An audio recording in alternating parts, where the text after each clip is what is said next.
Rain hammered against Marcus Rivera's windshield as he drove through the deserted stretch of Highway 9 outside Portland, Oregon. His 8-year-old daughter, Emma, was fast asleep in the back seat, clutching her worn stuffed elephant after their long day at the Science Museum. The digital clock on his dashboard read 11:47 p.m., much later than he'd planned to be driving home. But Emma had begged to stay for the planetarium show, and Marcus could never say no to those curious brown eyes that reminded him so much of her mother.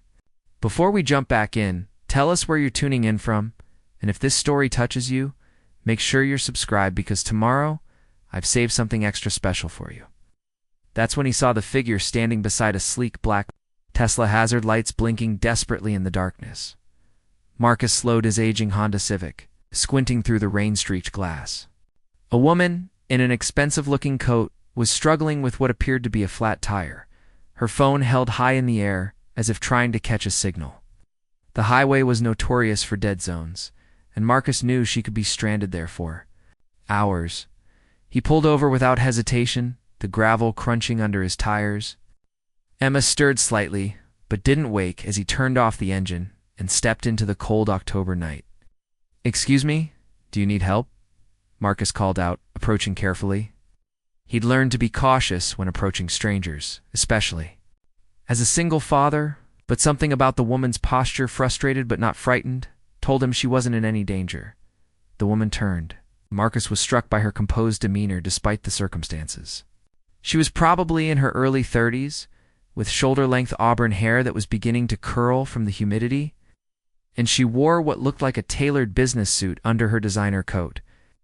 Even soaked from the rain, she carried herself with an unmistakable air of authority.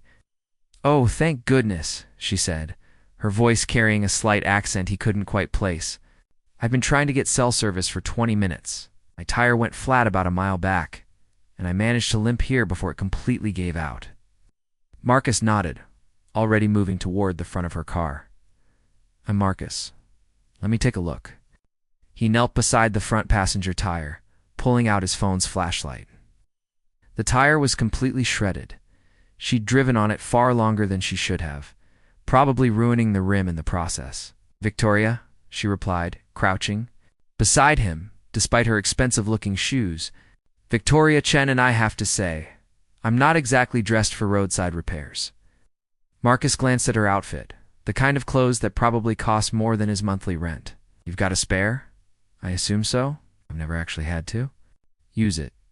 Victoria's admission came with a self-deprecating laugh that surprised Marcus.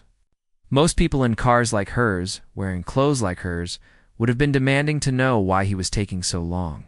"No worries. Everyone's got a first time." Marcus moved to the trunk, and Victoria followed, seeming genuinely interested as he located the spare tire, jack, and lug wrench. "This might take a while, though. The rim looks pretty damaged." "I'm not going anywhere," Victoria said, and then paused. "Actually, that's literally true right now, isn't it?" Smiling despite the rain. "Pretty much."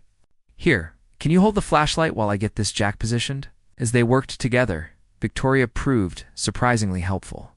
She didn't just stand there holding the light. She anticipated what Marcus needed, handing him tools before he asked, and asking intelligent questions about the process.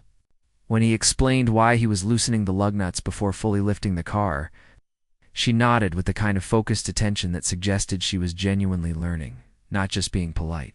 "You seem to know what you're doing," Victoria observed. As Marcus worked the jack, "Do this often enough. Single dad, old car, you learn to fix things yourself." Marcus grunted as he lifted the car higher. "What about you? What brings you out on Highway 9 at midnight?" Victoria was quiet for a moment, holding the light steady as Marcus worked. "Business dinner in Salem, ran longer than expected, and I thought I could make it back to Portland tonight." Clearly I was wrong. "What kind of business?" Marcus asked. More to keep the conversation going than out of genuine curiosity. People were usually more comfortable when they had something to talk about. Technology. Software development, mostly.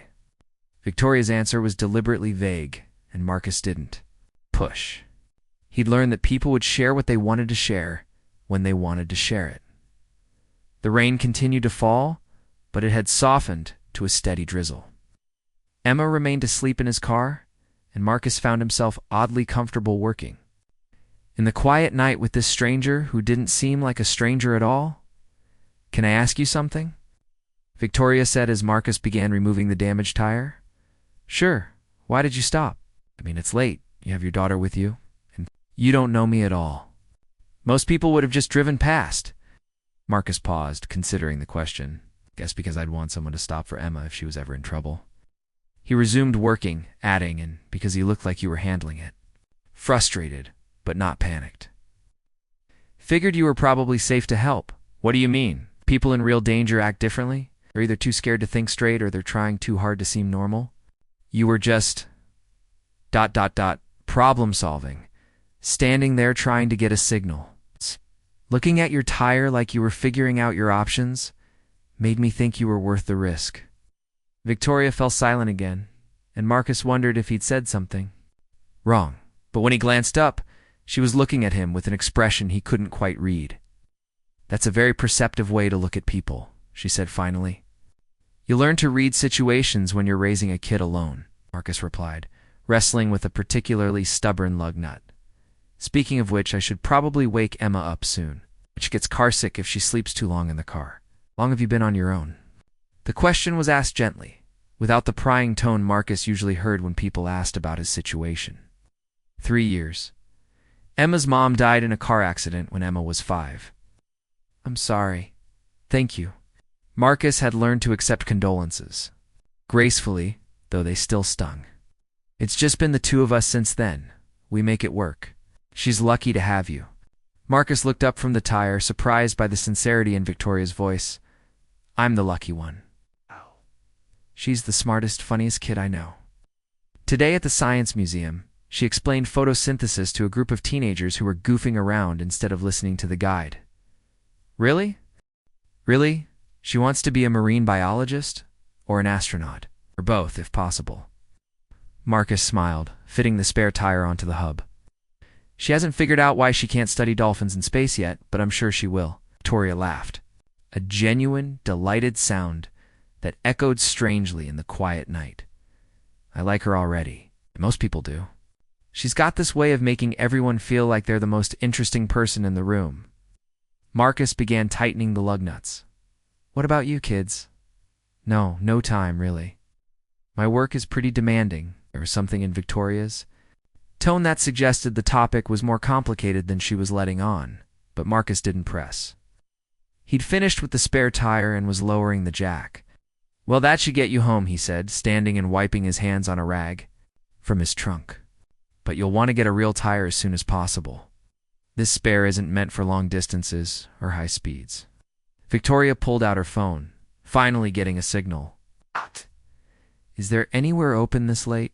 "Not until morning." "There's a good tire place on Morrison Street, Rivera's Auto. They'll take care of you." Marcus paused, realizing what he'd said.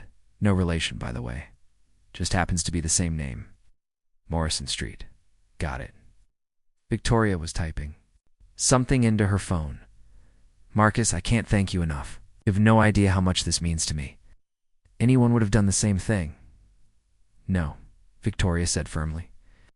"They really wouldn't have, especially not someone with a child to think about." She hesitated, then continued. "Can I at least pay you for your time? Gas money, or ... Marcus was already shaking his head. "Not necessary.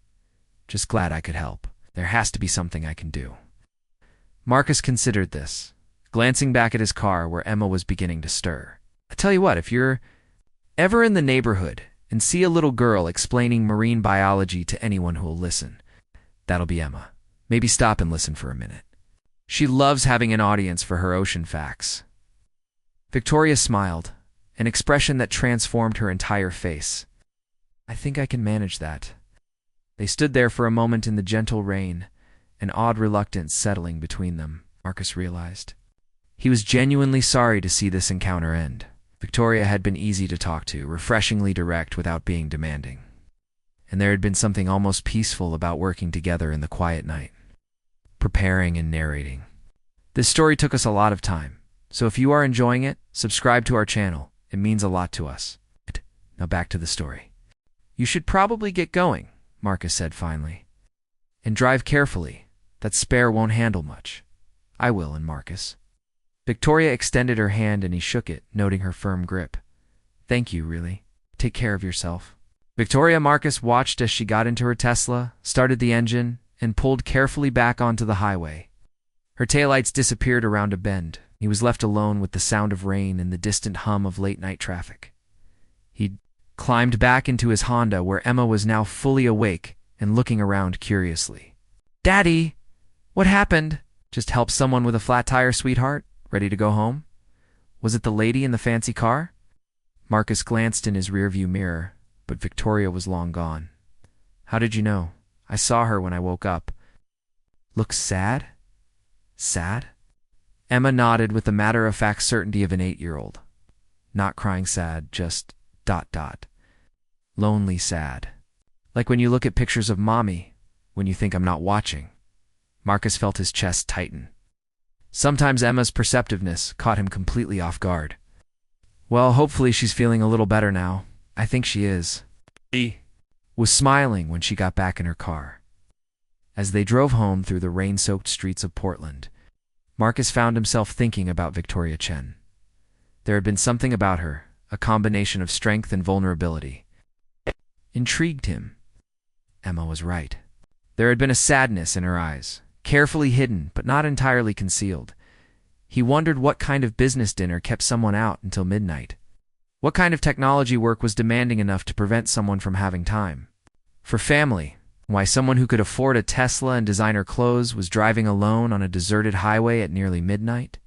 But mostly, he wondered if he'd ever see her again. The next morning brought the kind of crisp October sunshine that made Portland look like a postcard. Marcus dropped Emma at school. She regaled her teacher with detailed accounts of both the planetarium show and the tire rescue mission, as she dubbed it, and headed to his job at Pacific Northwest Community College, where he taught high school equivalency classes for adult students. It was work he genuinely loved. His students were people who'd had their education interrupted by life-young parents, displaced workers, immigrants learning English, people who'd made mistakes and were trying to get back on track. They reminded him daily that everyone deserved a second chance, that circumstances didn't define character, and that small acts of kindness could change trajectories. Marcus was setting up for his morning mathematics class when his colleague Jennifer poked her head through the door. "Did you see the news this morning?" she asked, waving her tablet. "That big tech CEO is donating another $1 million to Portland Public Schools." "Which one?" Marcus asked absently, arranging worksheets on desks. Portland had become something of a tech hub in recent years, and there seemed to be a new billionaire philanthropist making headlines every week. Victoria Chen, from Quantum Solutions. She's the one who started that company that makes software for renewable energy systems. Jennifer scrolled through the article. Says here she grew up in foster care and wants to make sure no kid falls through the cracks in the education system. Marcus looked up sharply. "Victoria Chen? You know her?" "I might have met her." Marcus tried to process this information. The woman he'd helped with a flat tire wasn't just successful. She was Victoria Chen. Victoria Chen, whose company had revolutionized how solar and wind farms managed their energy distribution. Her software was used by renewable energy companies worldwide, and she'd been featured on the cover of Forbes 3 times in the past 2 years. "Lucky you," Jennifer said.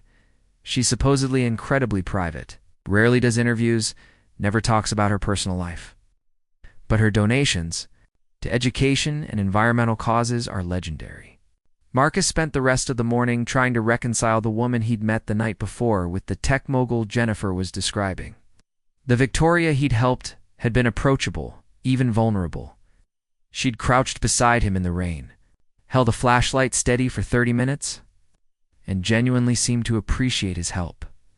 She'd also deflected every personal question with practiced ease, he realized.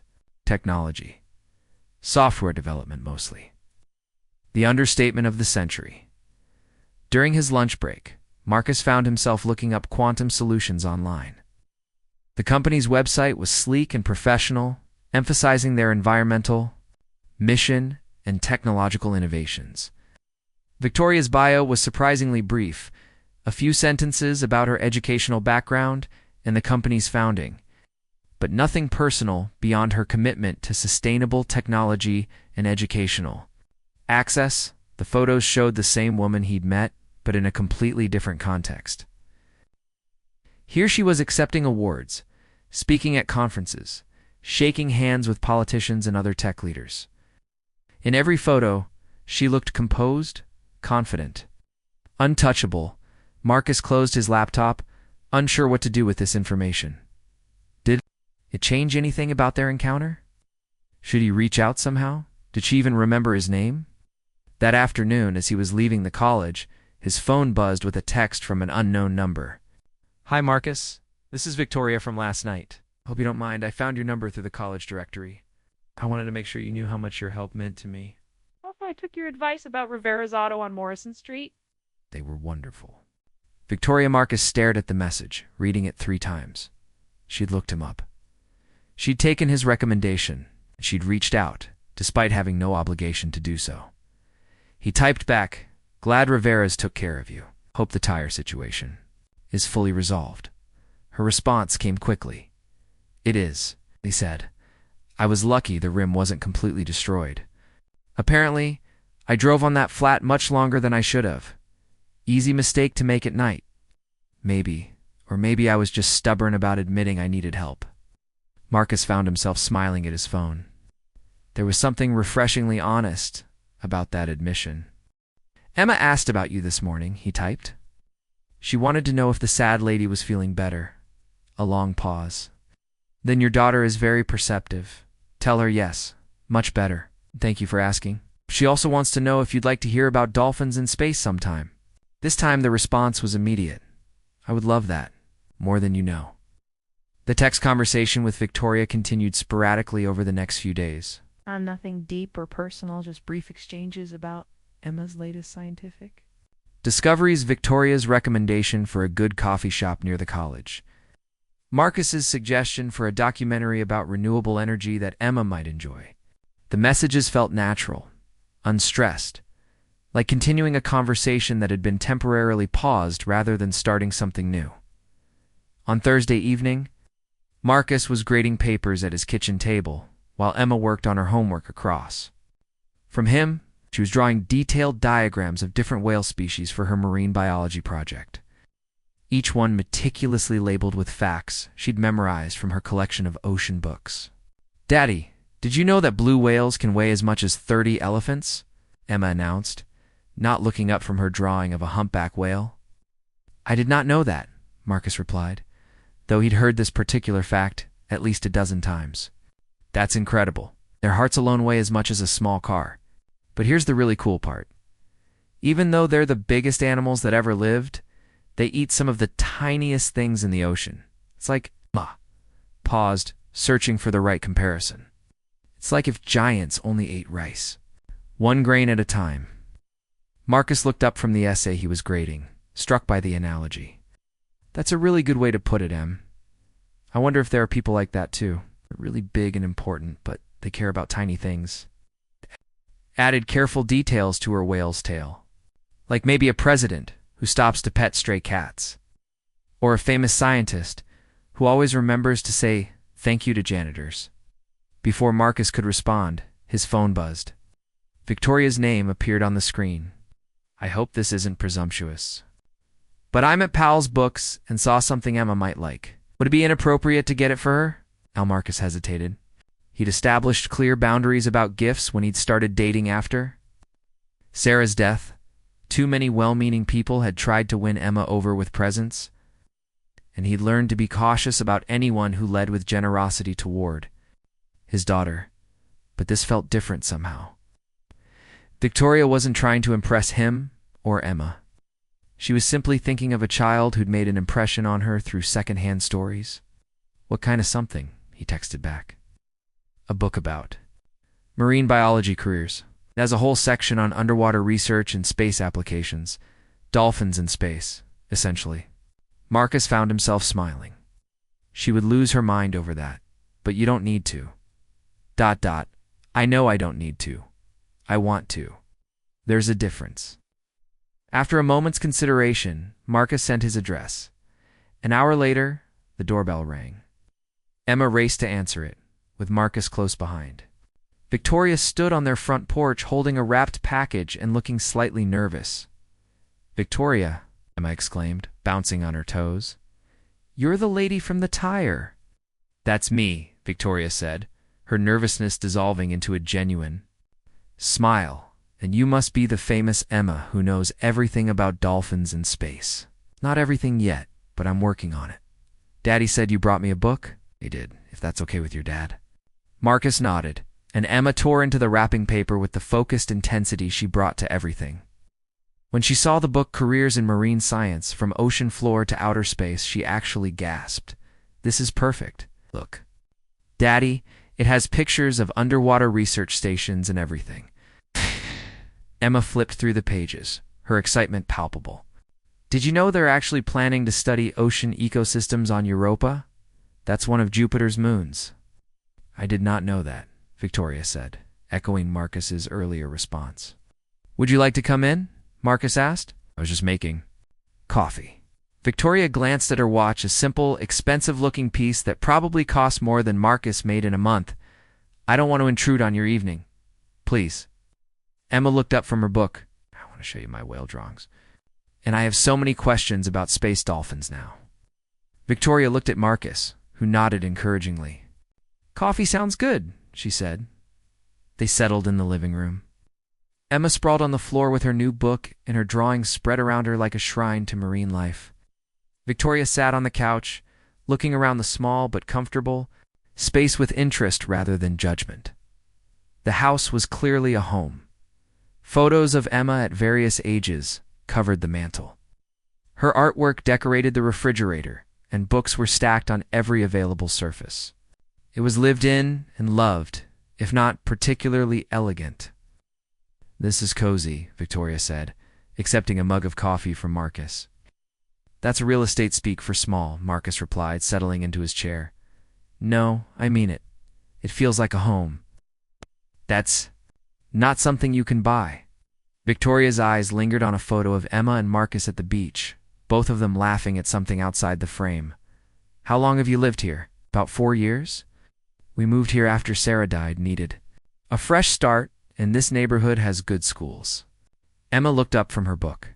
"Mrs. Patterson next door makes the best cookies in the world. She brings them over whenever I'm sick." "That's nice," Victoria said. "It's good to have neighbors who care. What about you?" Emma asked with the directness of childhood. "Do your neighbors make you cookies?" Victoria smiled. "I live in a high-rise downtown. I'm not sure I've ever actually met my neighbors." "That's sad," Emma said, matter-of-factly. "You should move somewhere with cookie neighbors." Marcus warned gently, but Victoria was laughing. "You know what? You're absolutely right. Should definitely look into cookie neighbors." For the next hour, Emma regaled Victoria with marine biology facts, space exploration theories, and her detailed plans for becoming the first marine biologist astronaut. Victoria listened with genuine attention, asking thoughtful questions and offering occasional insights that revealed her own considerable intelligence. Victoria said during a brief pause in Emma's monologue, "My company actually does some work with NASA on environmental monitoring systems. We help track climate data from space." Emma's eyes went wide. "You work with NASA?" "Sometimes. We develop software that helps satellites monitor things like ocean temperature and atmospheric conditions." "So, you're like a space scientist?" "More like a space engineer. I help build the tools that space scientists use." Marcus watched this exchange with growing fascination. Victoria had revealed more about herself in 10 minutes with Emma than she had in all their previous conversations combined. There was something about his daughter's earnest curiosity that seemed to bypass Victoria's usual guardedness. "Could I visit your company sometime?" Emma asked. "I promise I won't touch anything important." Victoria glanced at Marcus, who shrugged. "If Ms. Chen doesn't mind, and if it's not too much trouble, ... "I think that could be arranged," Victoria said. "Though you might be disappointed. It's mostly people staring at computer screens and drinking too much caffeine." Are you kidding? That sounds amazing. As the evening progressed, Marcus found himself relaxing in ways he hadn't expected. Victoria fit seamlessly into their routine, helping Emma organize her new book's information, discussing the logistics of underwater research stations, and even offering to help with the dishes when Emma finally went to bed. You don't have to do that, Marcus said, loading plates into the dishwasher. I want to. It's the least I can do after invading your evening. You didn't invade. Emma loved meeting you, and honestly, so did I. Marcus paused, then decided to be direct. I looked you up after Jennifer mentioned you at work. Quantum Solutions is pretty impressive. Victoria's hand stilled on the dish towel. So I know you're a lot more successful than you led on the other night.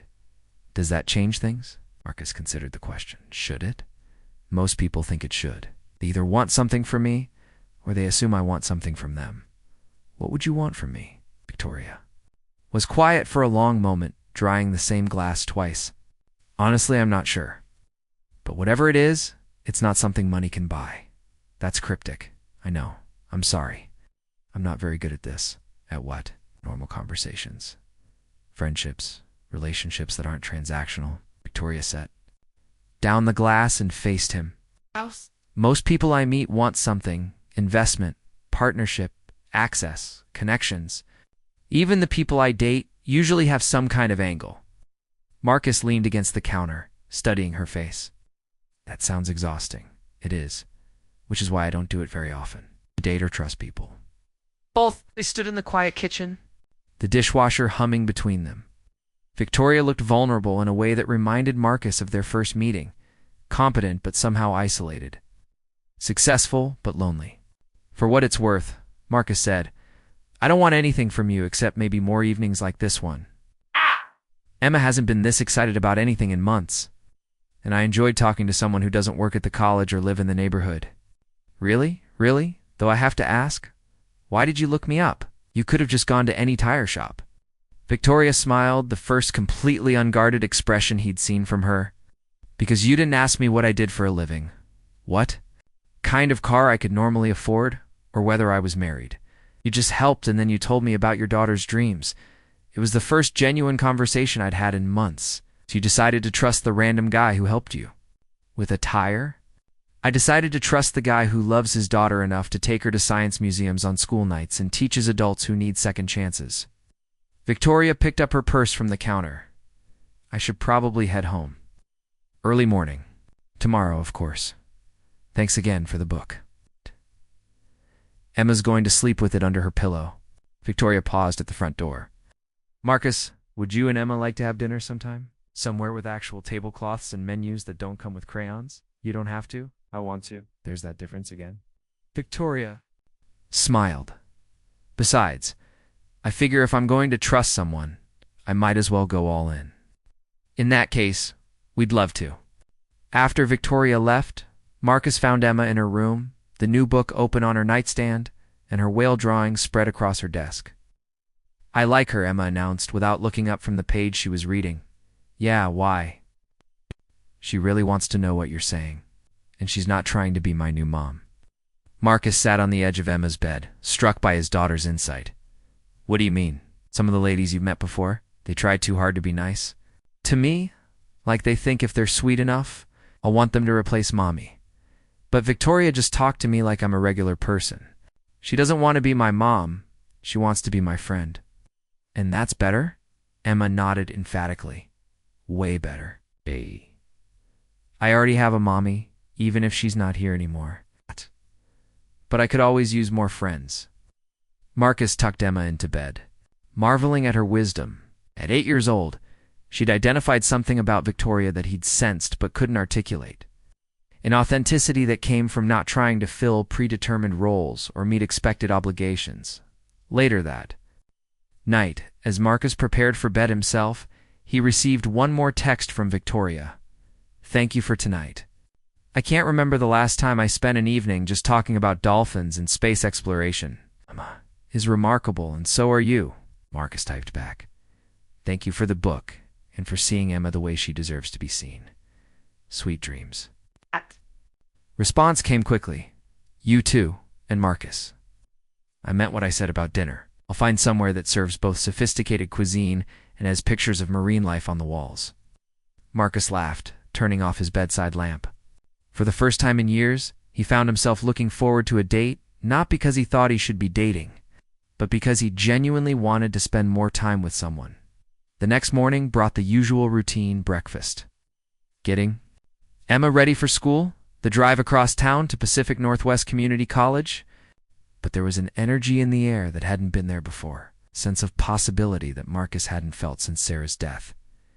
His first class was Introduction to Literature, a group of 12 adult students working toward their high school equivalency. Today, they were discussing character motivation in short stories. And Marcus found himself thinking about the complexity of human nature as his students debated whether the protagonist in their assigned reading was selfish or simply scared. Sometimes people do things that look selfish, but are really about protecting themselves, said Maria, a young mother who was getting her GED while working 2 jobs. Like maybe they've been hurt before and they don't know how to trust people. But at what point does protecting yourself become hurting other people? Countered James, former construction worker who'd returned to school after a back injury ended his career. It was exactly the kind of discussion Marcus loved. Real people grappling with real questions about human nature and moral complexity. But today, he found himself thinking about Victoria, about the careful way she'd revealed information about herself, about her admission that she wasn't good at relationships that weren't transactional. Was she protecting herself? Or was she simply being cautious? And did it matter, as long as she was making an effort to be genuine? During his lunch break, Marcus received a text from an unknown number that turned out to be Emma, writing from her teacher's phone. Tell Victoria I read 3 chapters of the Space book at recess, and I found out they're planning a mission to study ice on Mars in 2030. I'll be old enough to apply by then if I study really hard. Marcus forwarded the message to Victoria, adding, she's using her teacher's phone to send this. The enthusiasm is real. Victoria's response came an hour later. I love her excitement. Also, I may have just Googled restaurants with marine life themes in Portland and found some promising options. Are you free Saturday evening? We are now, Marcus replied, and meant it. Saturday couldn't come fast enough. Saturday arrived with the kind of clear November sky that made Portland's evergreens look like they'd been painted against blue canvas. Marcus spent an embarrassing amount of time deciding what to wear, finally settling on dark jeans and a button-down shirt that Emma declared fancy, but not trying to hard fancy. Victoria had chosen a restaurant called The Aquarium, a family-friendly place with floor-to-ceiling fish tanks and a menu that promised both gourmet preparations and kid-friendly options. It was perfect, and Marcus appreciated that she'd clearly put thought into making Emma comfortable while still creating something special. They met at the restaurant entrance, and Marcus was struck again by how different Victoria looked in casual clothes. She wore dark slacks and a soft green sweater that brought out her eyes, her hair loose around her shoulders instead of pulled back in the professional style he'd seen in online photos. She looked younger, more relaxed, more like the woman who'd stood in the rain holding a flashlight. This place is incredible, Emma announced the moment they walked inside. The restaurant's centerpiece was a massive cylindrical aquarium that stretched from floor to ceiling, filled with tropical fish that swam in lazy circles around artificial coral formations. Smaller tanks lined the walls, each one themed to different ocean environments. I thought you might like it, Victoria said, watching Emma press her face against the glass of a tank filled with seahorses. Though I have to warn you, I made the mistake of reading the menu online. I'm pretty sure you're going to spend the entire dinner educating us about everything we're looking at. Emma grinned. Is that okay? It's perfect, Victoria replied, and Marcus could tell she meant it. Their table was positioned near a tank featuring Pacific Northwest marine life. Sea anemones, starfish, and small rockfish that Emma immediately began cataloging. The hostess, clearly accustomed to young marine biology enthusiasts, provided Emma with a laminated sheet that identified all the species in the nearby tanks. This is better than the aquarium, Emma declared, settling into her chair, but keeping one eye on the fish. We can watch them while we eat. As they perused the menu, Marcus found himself observing the easy way. Victoria interacted with Emma. She didn't talk down to her or overcompensate with fake enthusiasm. Instead, she asked genuine questions about Emma's favorite species and listened carefully to the detailed answers. So, if you could study any marine animal, which would you choose? Victoria asked after Emma had finished explaining the feeding. Habits of Pacifica, Phis. Emma considered this seriously. Probably orcas. They're incredibly intelligent and they have these complex family structures that scientists are still trying to understand. Plus, they're apex predators, but they've never been known to attack humans in the wild. It's like they recognize that. We're not part of their food chain. That's fascinating. What do you think accounts for that? Well, some scientists think it's because orcas are smart enough to understand that we're intelligent too, even if we're different from them. It's like they choose not to hurt us because they can tell we're not just random prey. Marcus watched Victoria's face as Emma spoke, noting the genuine interest in her expression. This wasn't polite adult attention. Victoria was actually engaged. With the conversation, asking follow-up questions that showed she was thinking about Emma's answers. That suggests a pretty sophisticated level of reasoning, Victoria said. Exactly, which is why I think studying their communication patterns could teach us so much about intelligence in general, as well, maybe even help us figure out how to communicate with other intelligent species, if we ever find them. Like aliens, Emma nodded enthusiastically. Or dolphins in space? Victoria laughed, the sound warm and unguarded. You keep coming back to space dolphins. I'm starting to think you know something. The rest of us don't. During dinner, the conversation flowed naturally between Emma's scientific interests. Marcus's teaching experiences and Victoria's work, though she still shared details sparingly. Marcus noticed that Victoria seemed most comfortable when the focus was on others, deflecting personal questions with practiced ease while showing genuine curiosity about their lives. What's the best part about teaching adults?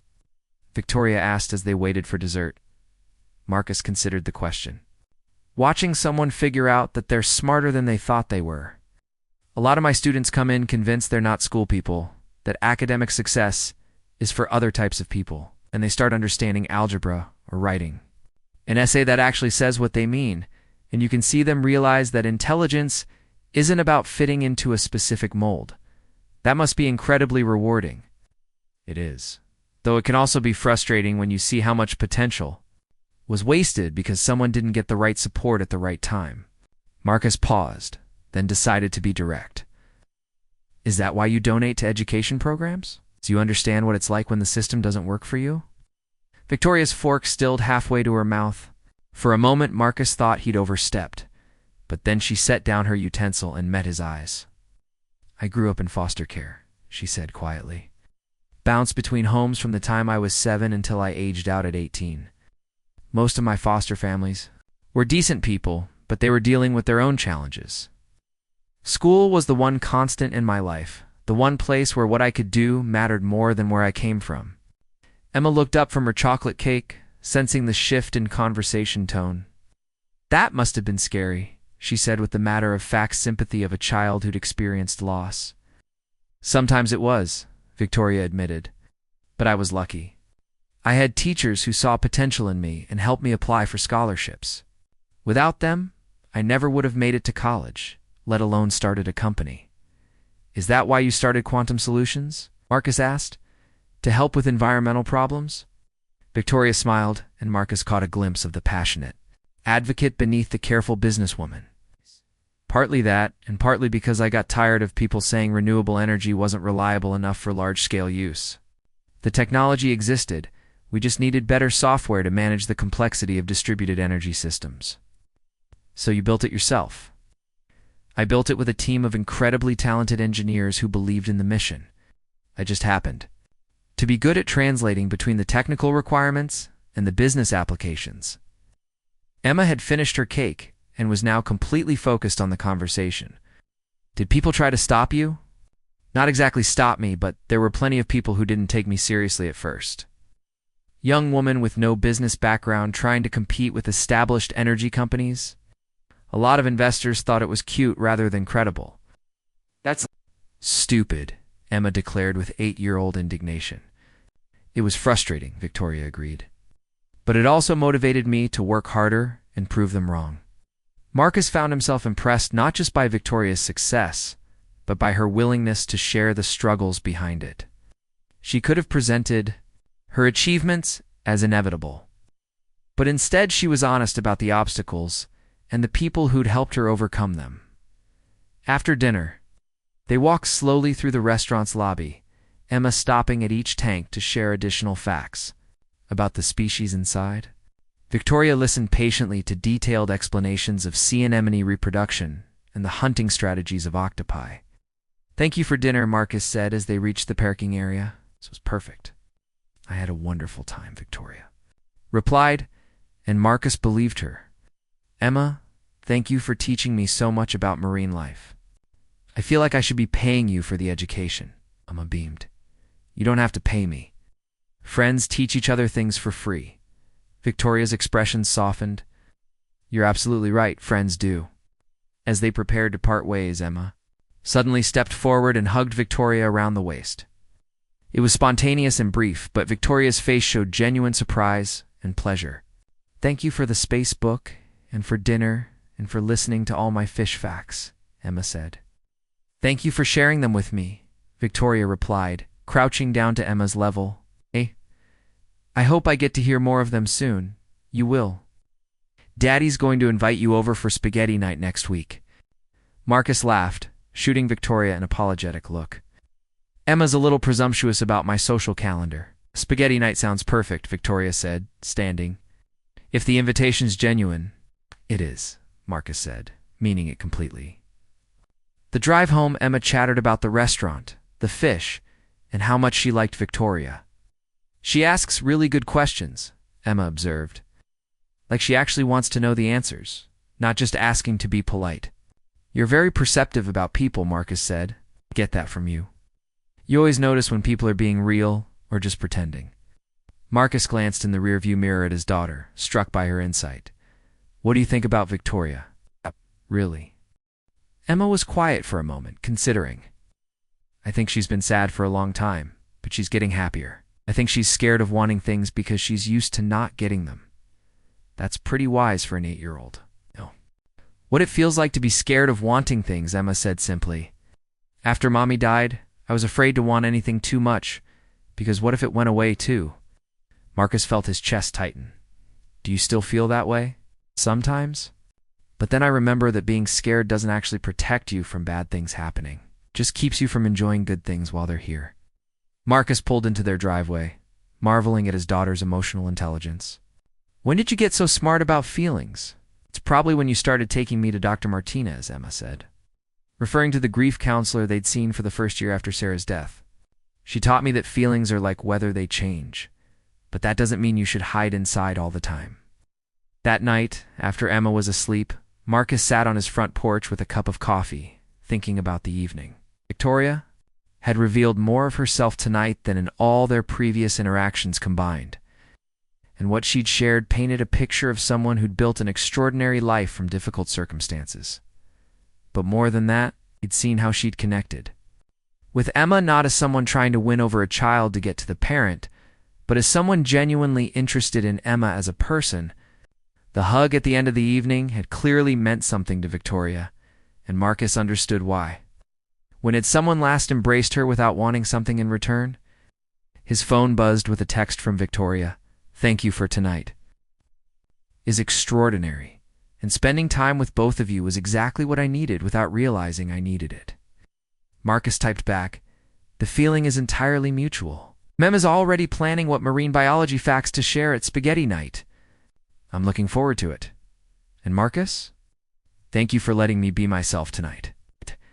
I can't remember the last time I felt that comfortable just existing in my own skin. You don't have to thank me for that. But I'm glad you felt comfortable." Did more than comfortable, actually. I felt ... normal, like a regular person having dinner with friends instead of a CEO managing an image. Marcus considered his response carefully. "You are a regular person. The CEO thing is what you do, not who you are." Long pause. "Then I'm starting to remember that, thanks to you and Emma. We're pretty good at reminding people of what matters." "Yes, you are. Sweet dreams, Marcus."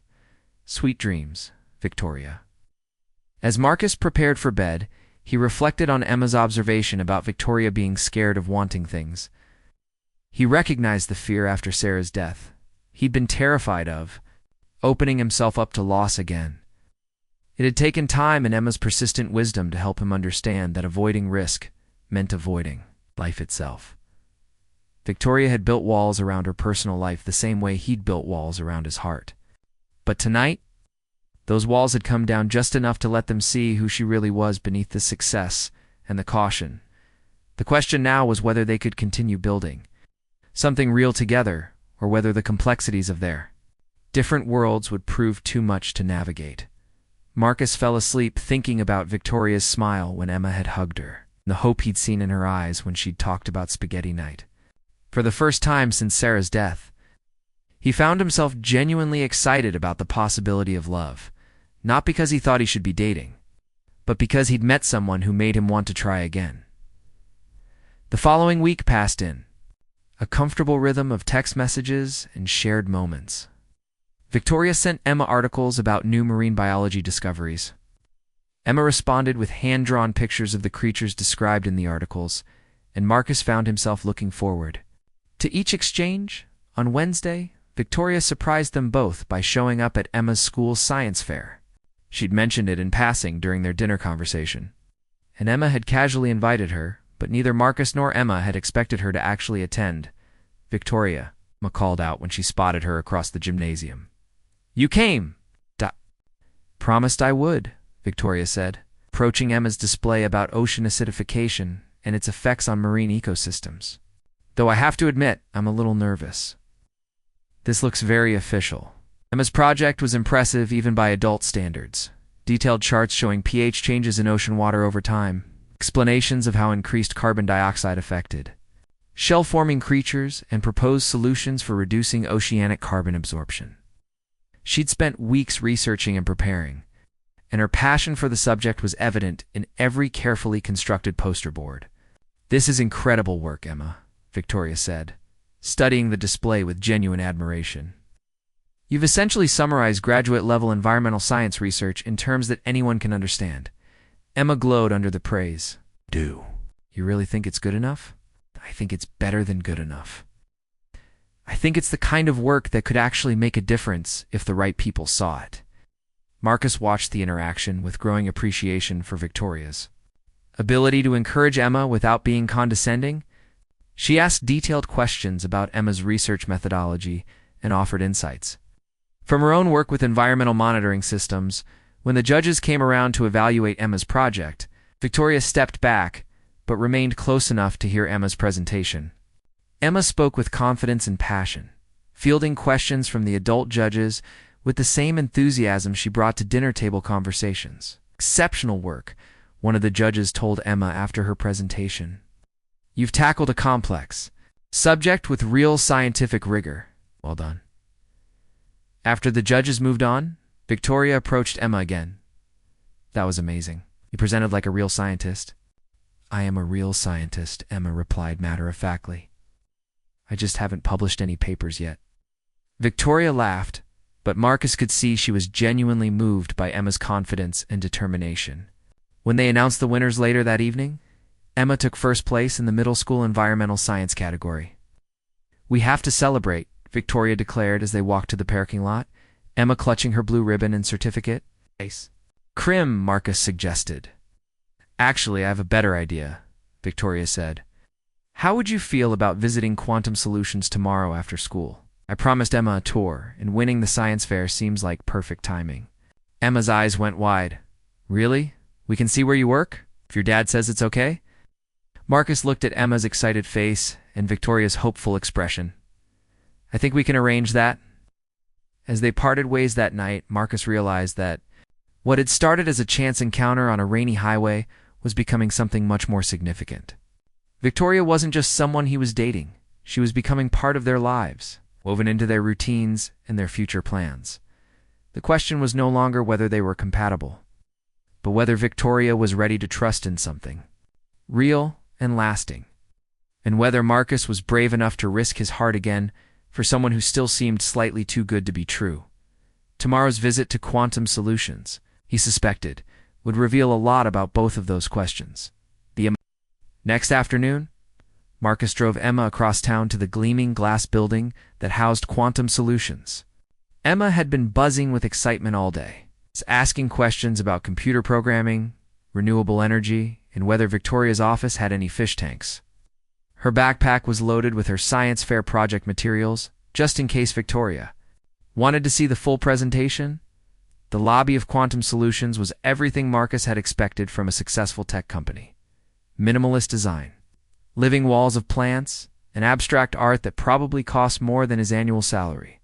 What he hadn't expected was the massive digital display showing real-time data from wind and solar farms across the Pacific Northwest, or the reception desk made from reclaimed driftwood. Mr. Rivera and Emma, the receptionist, a young man with kind eyes and a tablet, smiled warmly. "Miss Chen is waiting for you. I'm David, and I'll be your tour guide today." They rode the elevator to the 15th floor, Emma pressed against the glass wall watching the city shrink below them. "This is so cool," she whispered. "It's like being in a spaceship." "Wait until you see the main floor," David said conspiratorially. Miss Chen designed it herself. The elevator doors opened to reveal an open workspace that defied every stereotype Marcus had about corporate offices. Instead of gray cubicles, there were clusters of standing desks surrounded by plants, comfortable seating areas with whiteboards covered in complex equations, and floor-to-ceiling windows that flooded the space with natural light. Employees moved freely between workstations, and the overall atmosphere felt more like a university research lab than a traditional office. Emma, Marcus. Victoria appeared from behind a cluster of monitors, wearing jeans and a Quantum Solutions hoodie that made her look more like a graduate student than a CEO. "Welcome to my second home. This place is incredible," Emma said, spinning slowly too. "Take in the entire space. Doesn't look like an office at all." "That's the idea. I wanted to create a space where people could think creatively without feeling trapped behind desks." Victoria gestured toward the windows. "See those solar panels on the building across the street? You monitor their output in real time and use that data to help optimize the entire city's energy grid." Emma's eyes widened. "You can see the energy being made? Want me to show you?" For the next hour, Victoria guided them through the different departments, explaining how her software tracked energy production across hundreds of renewable sources, predicted demand fluctuations, and automatically adjusted distribution to maximize efficiency. She spoke with the same passion Emma brought to marine biology, and Marcus found himself genuinely fascinated by the complexity of what seemed like simple concepts. "The really cool part," Victoria said, stopping at a workstation where multiple monitors displayed colorful data visualizations, "is that we're helping create a future where energy is completely clean and infinitely renewable. Every algorithm we write, every optimization we make, gets us a little closer to a world where humans don't have to choose between progress and protecting the planet. Like how whales filter feed," Emma said suddenly. "They take in huge amounts of water and filter out exactly what they need, leaving everything else clean and undisturbed." Victoria stared at Emma for a moment, then broke into a delighted grin. "That's actually a perfect analogy. We're trying to teach energy systems to be like whales, taking exactly what they need from renewable sources and leaving the environment undisturbed." Could you really program computers to think like whales? You know what? Let me introduce you to someone who might be able to answer that question. Victoria led them to a corner workspace, where a woman with short silver hair was surrounded by 3 monitors displaying what looked like underwater footage. "Dr. Sarah Kim, I'd like you to meet Emma Rivera, winner of yesterday's middle school science fair, and her father, Marcus." Dr. Kim turned from her screens and extended her hand to Emma.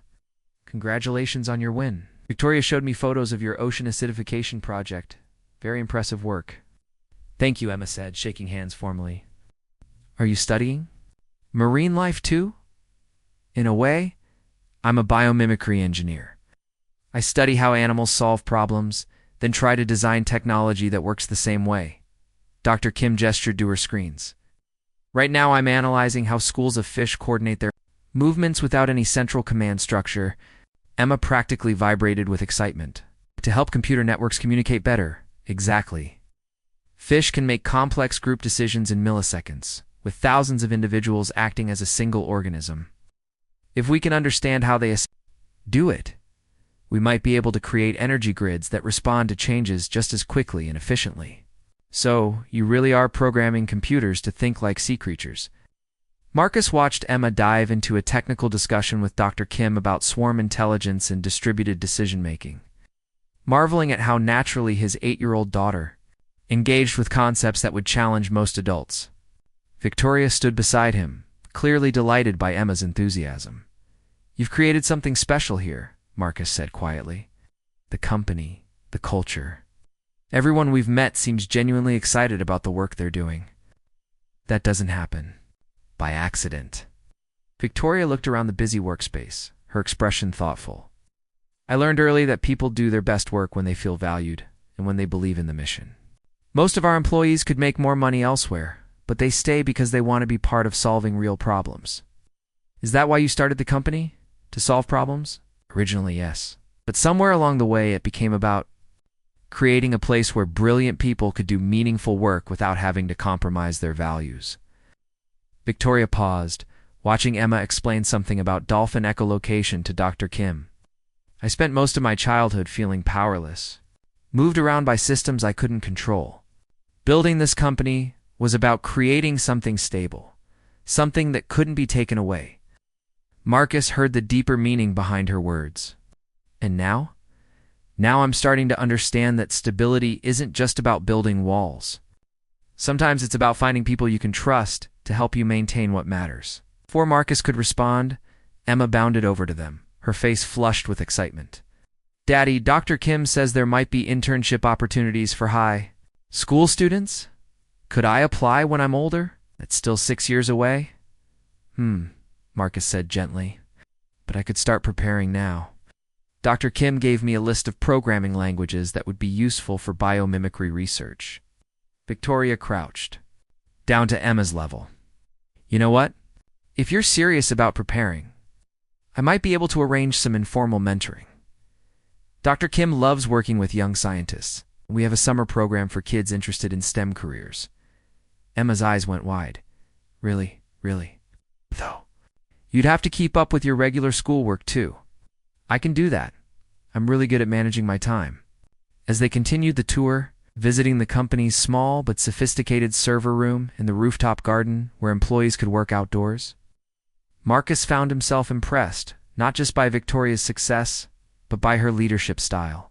She knew every employee by name, asked about their projects with genuine interest, and clearly fostered an environment where innovation flourished. But what struck him most was how naturally she included Emma in conversations with her staff. She didn't dismiss Emma's questions or simplify her explanations unnecessarily. Instead, she treated Emma like a junior colleague, someone whose perspective might offer valuable insights. "One more stop," Victoria said as they reached the executive floor. "I thought you might like to see where I spend most of my time." Victoria's office was surprisingly modest. A large desk facing the windows, comfortable seating area with a coffee table covered in technical journals and walls lined with awards she'd clearly never bothered to properly display. What dominated the space was a massive whiteboard covered in equations and flowcharts, evidence of work in progress. "This is where you run everything from?" Marcus asked. "This is where I try to solve problems that keep me awake at night," Victoria corrected. "The actual running happens out there, with people much smarter than me." Emma was studying the whiteboard with intense concentration. "What's this equation for?" "Energy storage optimization. We're trying to figure out how to store renewable energy more efficiently so it can be used when the sun isn't shining or the wind isn't blowing, like how bears store fat for hibernation." Victoria stared at the equation, then at Emma, then back. "At the equation, you know what? It's not a bad analogy at all. We are essentially trying to teach energy systems to store resources efficiently for times of scarcity." "Maybe you could study how animals prepare for seasonal changes," Emma suggested. "Like how squirrels cache nuts, or how migrating birds build up fat reserves before long flights." Victoria grabbed a marker and started writing on the whiteboard. "Emma, you might have just given me a completely new approach to this problem." For the next 20 minutes, Emma and Victoria brainstormed biological examples of energy storage and resource management while Marcus watched in amazement. His daughter was having a technical discussion with one of the most successful tech entrepreneurs in the country, and they were treating each other as intellectual equals. "I should probably get Emma home for dinner," Marcus said finally, though. He was reluctant to break up the collaboration. "Of course," Victoria said, capping her marker. "Emma, thank you for the insights. You've given me some fascinating new research directions to explore. Thank you for showing me everything. This is the coolest place I've ever been." As they walked back to the elevator, Victoria fell into step beside Marcus. "I hope this wasn't too much," she said quietly. "I know some people think work and personal life should be completely separate. Are you kidding? This was incredible. Emma's been talking about visiting your company for weeks, and it exceeded every expectation she had." "What about your expectations?" Marcus considered the question. "Honestly, I expected impressive technology and successful business operations.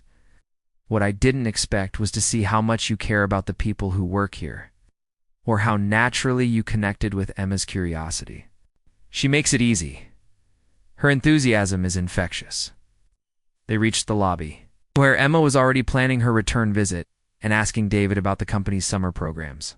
As they prepared to leave, Victoria walked them to Marcus's car. "Thank you for sharing this with us," Marcus said. "I know you value your privacy, and letting us into your professional world means a lot." "It means a lot to me too," Victoria replied. "More than you know." Emma buckled herself into the back seat, then rolled down her window. "Victoria, are you coming to spaghetti night tomorrow? If the invitation still stands." "It definitely stands," Marcus said. 6 o'clock? "I'll be there, and Emma, I'm going to spend tonight researching animal energy storage strategies. I have a feeling you've helped me solve a problem I've been working on for months." As they drove home, Emma chattered excitedly about everything she'd seen and learned. "I can't believe Victoria listened to all my ideas about animals and energy. Most adults just smile and nod when I talk about science stuff." "Most adults don't understand science stuff the way Victoria does," Marcus pointed out. "It's more than that. She really thinks about what I'm saying, like my ideas might actually be helpful." "That's how you listen to me, too." Marcus glanced in the rearview mirror at his daughter. "Is that unusual?" "Kind of. A lot of people think kids can't have real ideas about important things. But Victoria acts like being 8 doesn't mean I can't understand complicated stuff or think of solutions that might work." That evening, as Marcus prepared dinner and Emma worked on her homework at the kitchen table, he found himself reflecting on the day. Seeing Victoria in her professional environment had revealed new dimensions of her character, her leadership style, her commitment to meaningful work, and most importantly, her ability to recognize and nurture potential in others. But what had moved him most was watching her interact with Emma. Victoria didn't just tolerate Emma's enthusiasm. She genuinely valued it. She saw Emma's questions and insights as contributions rather than interruptions. And she'd taken the time to explain complex concepts without talking down to an 8-year-old. His phone buzzed with a text from Victoria. "Thank you for today. Having Emma's perspective on our energy storage challenges has already sparked 3 new research directions. She's remarkable." Marcus typed back. "She thinks you're pretty remarkable too." "We both do. I've been thinking about what you said earlier, about stability being about finding people you can trust. I'm starting to understand what you meant." Ow. "For years, I've equated security with independence. It's not needing anyone, not depending on anyone, building walls high enough that disappointment couldn't reach me. Today, watching Emma get excited about biomimicry and seeing how proud you were of her curiosity, I realized that real security might actually come from building connections with people who value the same things you do." Marcus read the message twice, moved by her honesty. That's a pretty profound realization. It's a scary one, too. Connections mean vulnerability. They mean caring about things you can't control. It's also mean having people who celebrate your successes and support you through challenges. Emma and I would very much like to be those people for you if you'll let us. A long pause. "Then, I'd like that more than I can adequately express in a text message." Then it's settled. "See you tomorrow for spaghetti night. I can't wait." Marcus set down his phone, feeling a shift in their relationship that went beyond dating or friendship. They were becoming something more integrated, more permanent. Victoria wasn't just someone he was getting to know. She was becoming part of their family's story. The question now was whether she would allow herself to believe in that permanence, or whether her instincts for self-protection would eventually pull her back behind the walls she'd spent years building. Tomorrow's dinner would tell them both a lot about which direction they were heading. Spaghetti night at the Rivera house had been a tradition since Sarah's death. Every Wednesday, Marcus and Emma would cook together, sharing stories from their week over plates of pasta and whatever sauce Emma felt like experimenting with. It was sacred time. No phones, no distractions, just father and daughter connecting over food and conversation. Victoria arrived at exactly 6 o'clock, carrying a bottle of wine for Marcus and a small wrapped package for Emma. She wore dark jeans and a soft cashmere sweater. Her hair pulled back in a casual ponytail that made her look younger and more relaxed than Marcus had ever seen her. "Something smells incredible," she said, stepping into the warm kitchen where Emma was stirring a pot of sauce with intense concentration. "Emma's experimental marinara," Marcus explained, taking Victoria's coat. "This week's innovation involves roasted red peppers and a touch of balsamic vinegar. And fresh basil from Mrs. Patterson's garden," Emma added without looking up from her stirring. She said it's the secret to authentic Italian flavor. Victoria approached the stove, watching. "Emma's careful technique. That smells better than anything I've ever made. You're clearly the chef in this family." "Daddy taught me, but I add my own improvements," Emma said proudly. "Cooking is like science. You follow the basic rules, but then you experiment too. See what works better." "It's actually a pretty sophisticated approach to innovation," Victoria observed. Marcus set the table while Emma and Victoria collaborated on garlic bread, noting how naturally Victoria fit into their routine. She didn't try to take over or prove herself useful. She simply followed Emma's lead and asked genuine questions about techniques and ingredients. "Victoria, do you cook much?" Emma asked as they arranged bread slices on a baking sheet. "Really, I'm pretty hopeless in the kitchen. Most of my meals come from restaurants or meal delivery services." Victoria paused, then added, "I never really learned how. Foster families usually had their own routines, and I didn't want to be a bother by asking to help." Emma looked up from brushing olive oil on the bread. "That's sad. Cooking together is one of the best parts of being a family." Victoria's expression softened. "You're right, it is." "Well, now you can learn with us," Emma declared with 8-year-old certainty. "We could teach you to make different things every week." Marcus caught Victoria's eye over Emma's head, seeing surprise and something that looked like gratitude in her expression. "We'd love to do that," he said. "If you're interested." "I'm very interested," Victoria replied quietly. They sat down to dinner as the sun set outside the kitchen windows, the room lit by candles Emma had insisted on lighting. Because Victoria is a special company. The conversation flowed easily between Emma's latest marine biology discoveries, Marcus's funny stories from his adult education classes, and Victoria's updates on the biomimicry research Emma had inspired. "Dr. Kim has been diving deep into your animal energy storage ideas," Victoria told Emma. She's particularly fascinated by how Arctic animals manage resource allocation during extreme seasonal changes. "Oh. Like how polar bears can slow down their metabolism during food shortages, but still maintain enough energy for essential functions?" Emma's eyes lit up. "That could totally work for energy grids during low production periods." Victoria nodded enthusiastically. "Exactly what Dr. Kim thought. She wants to model our next storage algorithm on polar bear hibernation patterns." Marcus listened to this exchange with growing amazement. His 8-year-old daughter was casually discussing advanced energy systems with a tech CEO, and both of them were treating it as a perfectly normal conversation. "Emma," Victoria said, as they cleared the dinner plates, "I have something for you." Emma unwrapped the package to reveal a sleek tablet loaded with marine biology apps, programming tutorials, and access to a junior scientist database that connected young researchers around the world. "Victoria, this is too much," Marcus started, but Victoria shook her head. "It's not a gift. It's an investment in a future colleague," she said.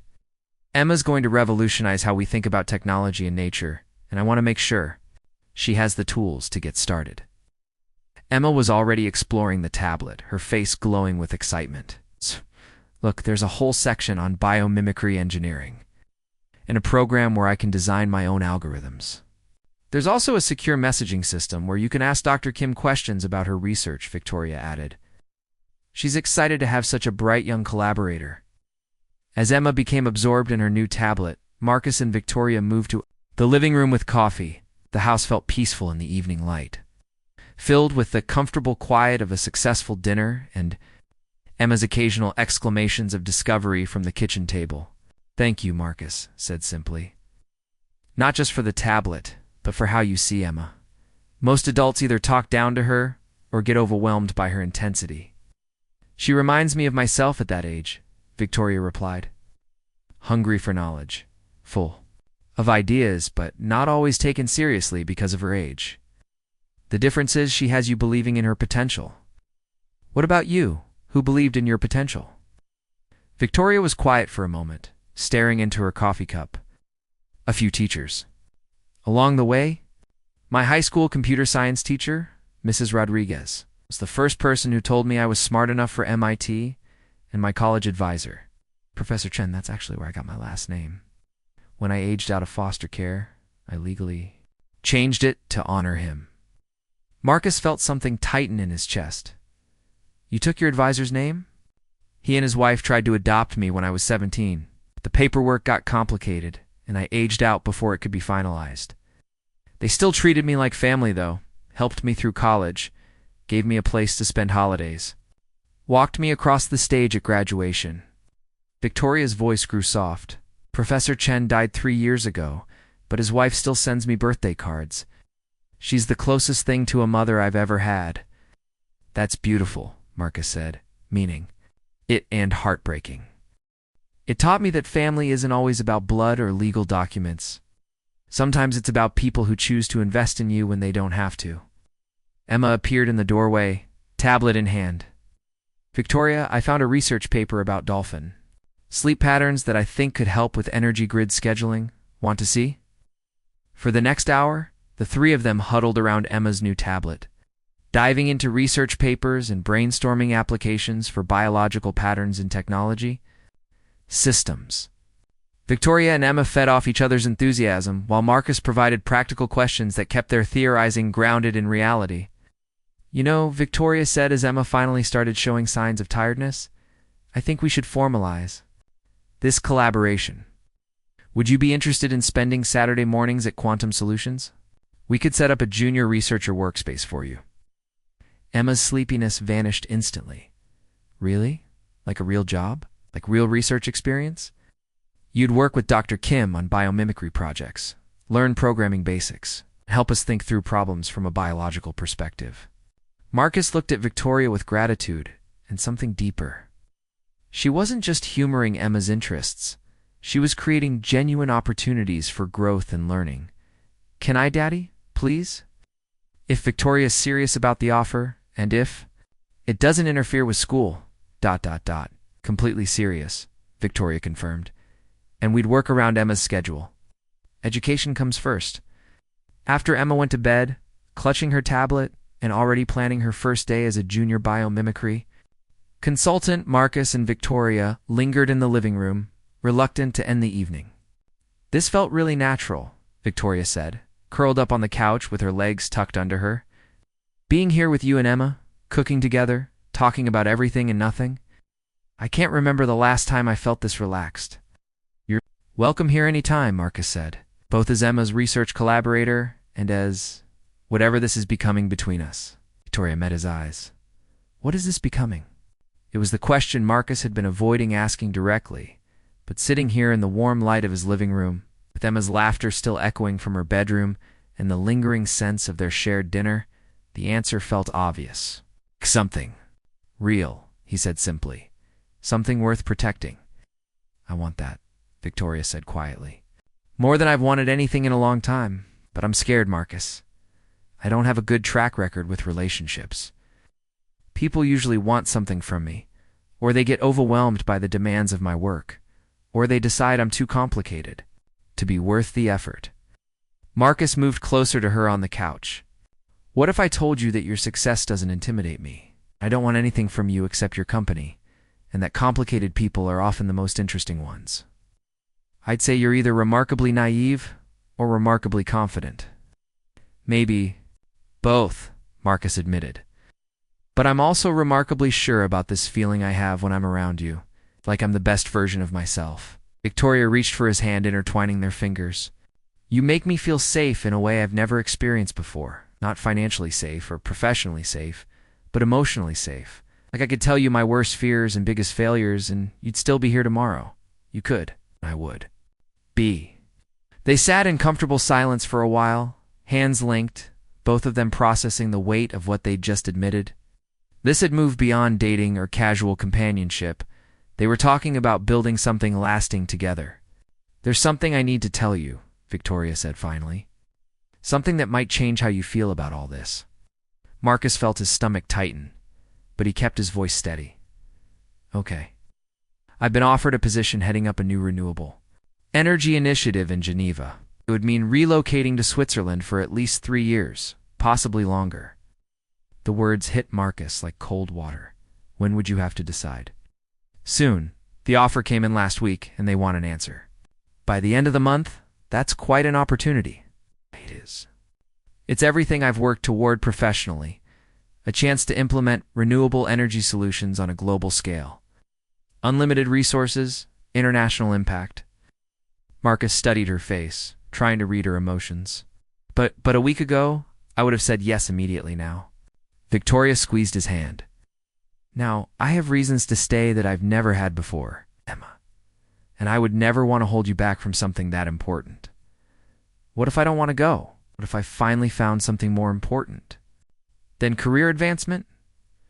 Marcus felt his heart racing. Have you? I think so. I know so. Victoria turned to face him fully.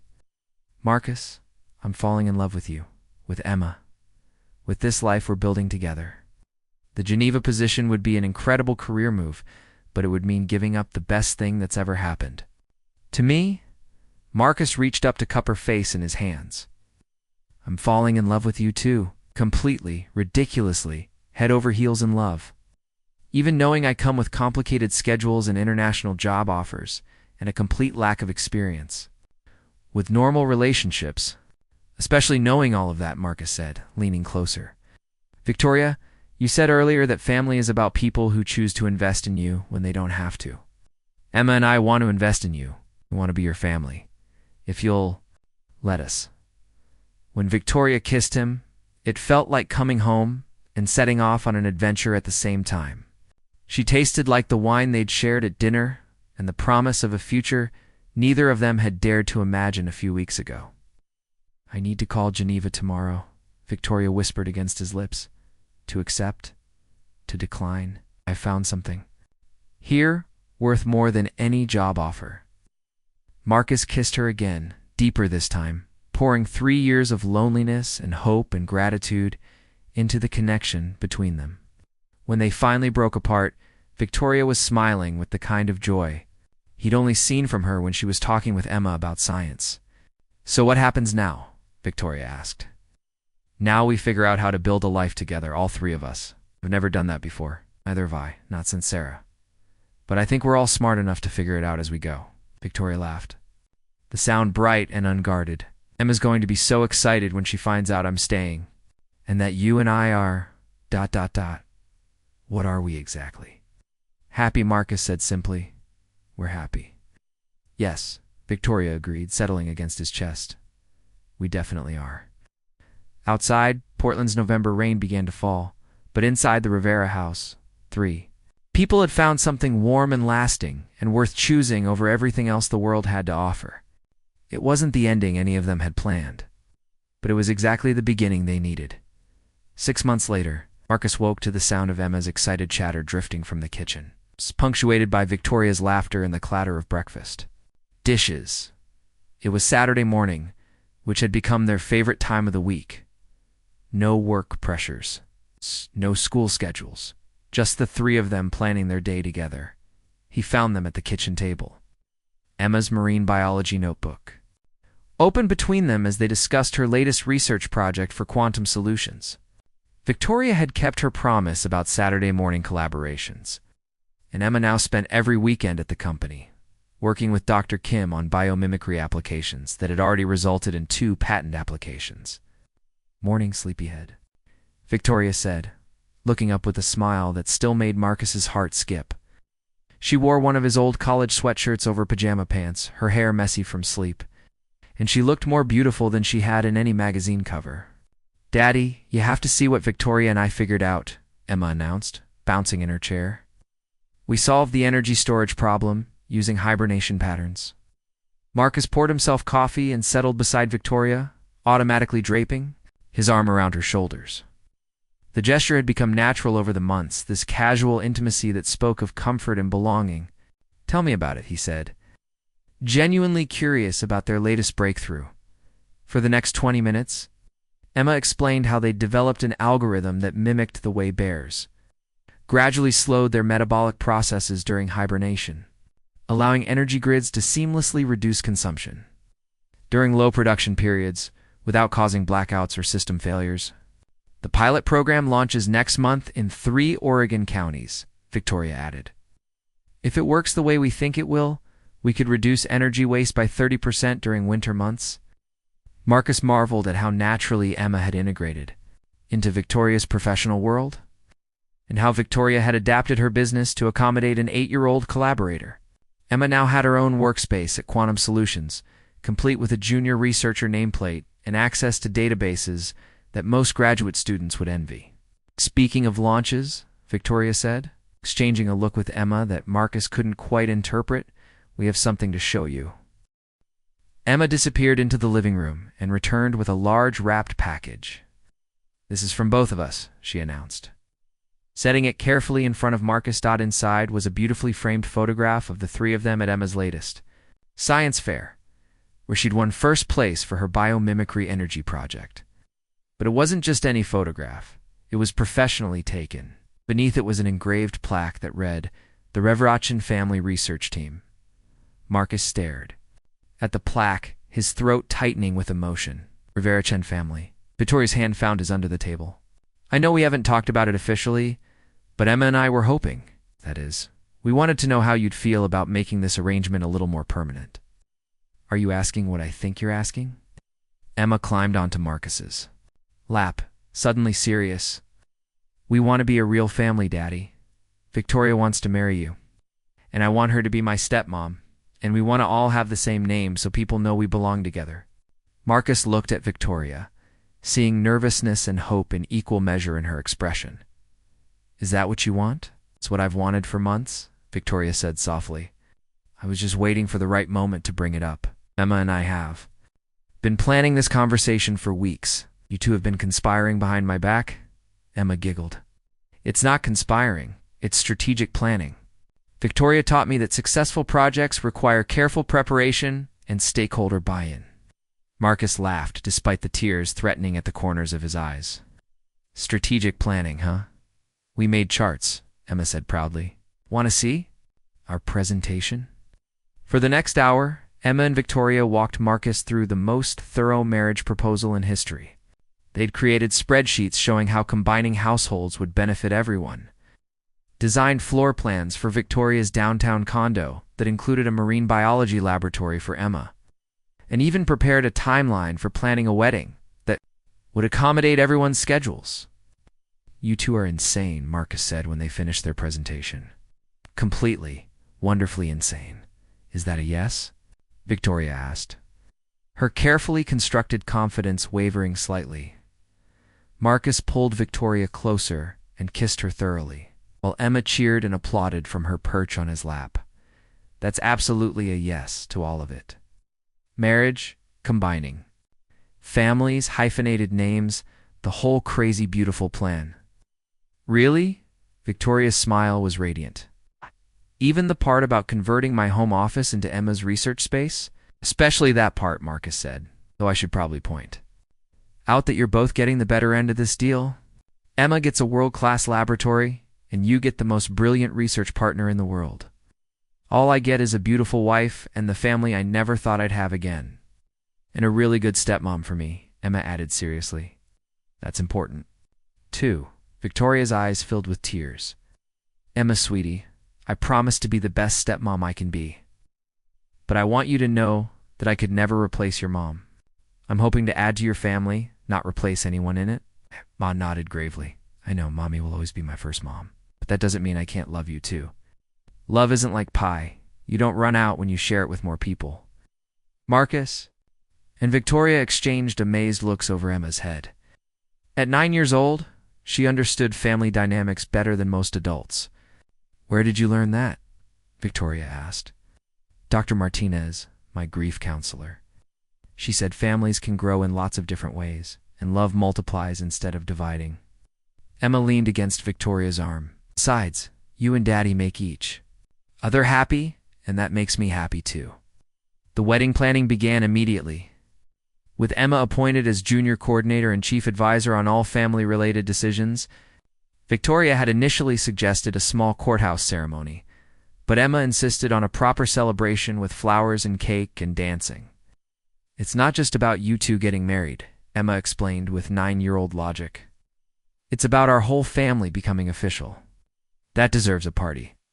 They settled on a spring ceremony in the botanical gardens, surrounded by the people who mattered most. Victoria's team from Quantum Solutions, Marcus's colleagues from the college, Emma's teacher and classmates, and Mrs. Chen, who flew in from California to walk Victoria down the aisle. The months of planning brought them even closer together as they navigated decisions about traditions, guest lists, and the delicate balance of honoring Sarah's memory while celebrating their new beginning. Victoria was thoughtful about including references to Sarah in the ceremony, wanting Emma to feel that her mother's love was part of the foundation they were building on. Your mom would have liked Victoria, Marcus told Emma one evening as they looked through old photo albums, selecting pictures to display at the wedding. I know she would have, Emma agreed. They both love science, and they both think kids should be taken seriously, and they both think you're pretty great. How do you... You know, your mom would think Victoria's great? Emma pointed to a picture of Sarah laughing at the beach, her hair blown by ocean wind.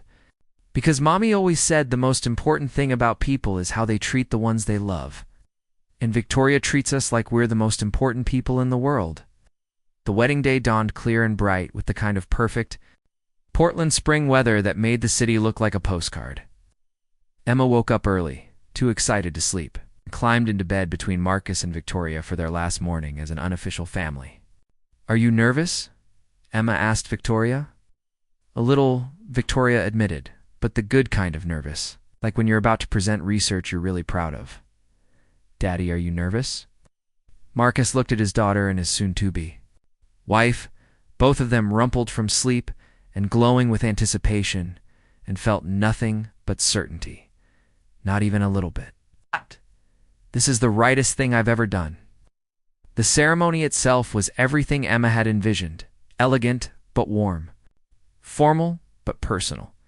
Victoria wore a simple but stunning dress that complemented Emma's carefully chosen junior bridesmaid outfit, and Marcus had never seen either of them look more beautiful. But the moment that would stay with Marcus forever came during the exchange of vows. Instead of traditional promises, they'd written personal vows that reflected their unique situation as a blended family. Victoria spoke first, her voice steady but emotional. Marcus, you taught me that strength isn't about building walls. It's about opening doors. You showed me that love isn't a risk to be managed, but a gift to be shared. And Emma, you taught me that families aren't just about blood or legal documents. They're about choosing to love each other every single day. I promise to choose both of you every day for the rest of my life. Marcus's vows were equally heartfelt. Victoria, you came into our lives like a gift we didn't know we needed. You saw Emma's potential and nurtured it. You accepted our chaotic schedules and made them better. And you loved us exactly as we were while helping us become more than we thought possible. I promise to support your dreams, celebrate your successes, and remind you every day that you are worthy of the love you've given us so freely. But it was Emma's surprise contribution that brought the house down. During the ring exchange, she stepped forward with a small jewelry box of her own. Victoria, she said solemnly, this was my mom's. Daddy said I could give it to someone special when I was ready. She opened the box to reveal Sarah's simple gold bracelet, the one she'd worn every day of their marriage. I want you to have it because you're going to be my family now, and family shares the important things. Victoria knelt down to Emma's level, tears streaming down her face. Emma, are you sure? This is so precious. I'm sure. Mommy would want someone who loves us to have it. Besides, Emma added with a grin, now, you'll always have a piece of our family story with you. The reception was held in Quantum Solutions. Rooftop garden, transformed with fairy lights and flowers into something magical. Emma had insisted on a playlist that included both elegant wedding music and ocean sounds, creating an atmosphere that was uniquely theirs. Marcus's favorite moment came during the father-daughter dance. When Emma whispered in his ear, I'm really glad you found Victoria, Daddy. She makes our family feel complete. Yeah, Marcus asked, spinning Emma slowly under the string lights. Yeah, and I think Mommy would be happy too. We're not replacing her, we're just growing the love she started. As the evening wound down and guests began to leave, Marcus found Victoria and Emma on the edge of the rooftop garden, pointing out constellations and planning their next research project. They looked perfectly content, heads bent together over Emma's notebook, completely absorbed in their shared passion for discovery. What are you two plotting now? Marcus asked, joining them at the railing. We're designing a proposal for a marine research station that uses renewable energy, Emma explained. Victoria thinks we could study both ocean ecosystems and energy systems in the same facility. It would be a perfect combination of both your interests, Victoria added, pulling Marcus close with her free arm. Ocean research powered entirely by clean energy with algorithms based on marine life behavior patterns. Marcus looked out over Portland's skyline, then at his wife and daughter, and felt a deep sense of gratitude for the unexpected turns that had brought them together. A flat tire on a rainy highway had led to this moment, a family united by love, curiosity, and the shared belief that the best things in life were worth the risk of vulnerability. So what's next for the Reverachin family research team? He asked. Emma and Victoria exchanged one of their conspiratorial looks. Actually, Victoria said, we've been talking about that. Emma's going to present our hibernation algorithm research at the International Renewable Energy Conference next month. She's going to present at an international conference. Why not? Emma asked matter-of-factly. I did most of the biological research. Victoria says the best way to learn public speaking is to talk about things you're passionate about. Marcus shook his head in amazement. You two are going to take over the world, aren't you? That's the plan, Victoria, and Emma said in unison, then dissolved into laughter. As they watched the stars appear over Portland, Marcus reflected on how completely his life had changed since that rainy night when he'd stopped to help a stranger with a flat tire. He'd thought he was simply doing the right thing, but instead he'd found something he hadn't even known he was looking for. A partner who saw the world the way he did, who valued kindness and curiosity over status and success, and who loved his daughter as fiercely as he did. Victoria had been searching for someone who would never use her, and she'd found a man who valued her heart more than her achievements. Emma had been looking for someone who would listen to her dreams without dismissing them, and she'd found a stepmother who turned those dreams into reality. Sometimes the best things in life come from the simplest acts of human decency, stopping for a stranger, listening to a child's questions, choosing vulnerability over safety. Marcus had never imagined that helping someone change a tire would lead to this moment, standing on a rooftop garden with his wife and daughter, planning their shared future under a canopy of stars. But as he watched Victoria explain stellar navigation to Emma, while Emma connected star patterns to marine migration routes, Marcus realized that this was exactly how love was supposed to work: unexpected, transformative, and built on the foundation of seeing the best in each other every single day. The Reverachin family was officially complete, and their greatest adventures were just beginning. 2 years after their wedding, the Reverachin household had evolved into something that defied easy categorization. It was part family home, part research laboratory, and part environmental think tank. Emma, now 11, had her own published research credit and a standing invitation to speak at marine biology conferences around the world. Victoria had revolutionized renewable energy management across 3 continents, and Marcus had been promoted to department head at Pacific Northwest Community College, where he'd started a program connecting adult learners with local tech companies. But it was a Tuesday morning in late October that would prove how far they'd all come, and how their simple act of connection had rippled out to touch lives they'd never imagined.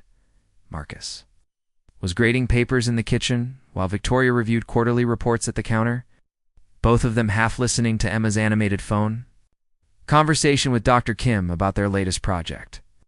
The domestic scene was interrupted by the doorbell, followed by Emma's excited shout from the living room. "Mom, Dad, there's someone here to see you." Victoria and Marcus exchanged glances. Emma had started calling Victoria Mom about 6 months after the wedding, transition that had happened so naturally none of them had really noticed until one day Marcus realized he hadn't heard Victoria in weeks.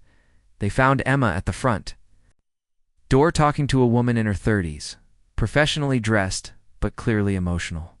Behind her stood a teenage boy who looked uncomfortable but curious. "Mr. and Mrs. Rivera Chen," the woman said, stepping forward. "I'm Dr. Lisa Martinez, and this is my son David.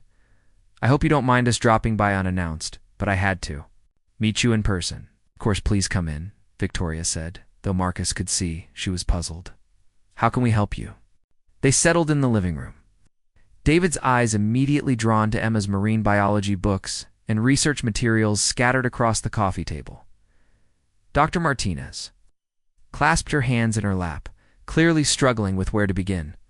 "This is going to sound strange," she said finally, "but 3 years ago, your family saved my son's life." Marcus and Victoria exchanged confused looks. "I think there might be some mistake," Marcus said gently. "We've never met before." "Not directly, no." "But David, would you like to tell them about your science project?" The teenager who had been examining Emma's latest research notebook looked up. "I was a freshman in high school, and I was supposed to do a project on renewable energy. I was pretty much failing everything, didn't see the point in school, figured I was just going to drop out when I turned 16. Emma had settled on the floor near David, her natural curiosity overriding any awkwardness about strangers in there. "Living room? What changed?" Victoria asked. "I saw this video," David continued, pulling out his phone. "It was this girl, maybe 8 or 9 years old, presenting at some big energy conference. She was talking about how animals could teach us to build better solar panels and wind farms. I'd never seen a kid talk about science like that. It was the coolest thing in the world." Marcus felt a chill of recognition. Emma's presentation at the International Renewable Energy Conference. That's the one. David turned the phone toward them, showing a video with millions of views. "I watched it probably 50 times. This little girl was so confident, so passionate about making the world better through science. And she kept mentioning her parents, how they supported her research and believed in her ideas." Dr. Martinez picked up the story. "David came home from school that day completely different. He spent hours researching marine biology and renewable energy. Started asking me about college programs, even began doing extra credit to bring up his grades. It wasn't just the science stuff," David added, his voice growing stronger. "It was seeing a family that actually cared about learning and discovery. My dad left when I was 12, and I guess I figured success and intelligence were things that happened to other people. But watching Emma's presentation, seeing how proud her parents were, how they'd helped her turn her ideas into real research, it made me think maybe I could do something like that too." Victoria's eyes were bright with unshed tears. "And did you?" David grinned, the first fully relaxed expression he'd shown since arriving. "I'm starting MIT next year, full scholarship, for environmental engineering, and it all started with watching Emma talk about space dolphins and hibernating energy grids." Emma had been listening with growing excitement. "You're going to study environmental engineering? That's so cool. Are you going to work on renewable energy systems?" "That's the plan. I want to design offshore wind farms that don't interfere with marine migration patterns." "Your research on biomimicry gave me the idea." Dr. Martinez reached into her purse and pulled out a folder. "David's been following Emma's work for 3 years now. He's actually designed his own research project based on our hibernation algorithm concept. David opened the folder to reveal detailed technical drawings and calculations. I've been working on a wind turbine design that mimics the way seabirds adjust their wing patterns during different wind conditions. Oh. The prototype increased energy efficiency by 18% in initial tests. Victoria leaned forward, her professional interest fully engaged. David, this is remarkable work. Have you considered applying for research internships? Actually, Dr. Martinez said, that's part of why we're here. David's been too nervous to reach out directly, but he's written to Emma several times. She's been his unofficial mentor through email for the past year. Emma jumped up excitedly. David, you're Dolphin_Engineer_2025. I've been wondering when I'd get to meet you in person, Marcus watched this exchange with growing amazement. His daughter had been quietly mentoring a high school student through their online research platform, helping him develop both his technical skills and his confidence. You've been mentoring David? Victoria asked Emma. He had such good questions about biomimicry applications, Emma explained. And his ideas about bird flight patterns were really smart. I just helped him think through some of the technical challenges. David pulled up another folder on his phone. Emma didn't just help with technical stuff. When I was freaking out about college applications, she sent me this video message about how failure is just data collection for your next attempt. And when my mom was worried about paying for MIT, Emma connected us with scholarship resources through Quantum Solutions Education Foundation. Victoria looked at Emma with surprise and pride. You did that? Well, yeah. David's research was really good, and he needed help accessing resources. That's what families do. They help each other succeed. Dr. Martinez wiped her eyes with a tissue. You have to understand, 3 years ago, David was on track to drop out of school. He had no friends, no direction, no hope for his future. Today, he's heading to one of the best engineering programs in the country. He's already published research, and he has plans to change the world. And it all started because he saw a video of your daughter being brilliant and supported.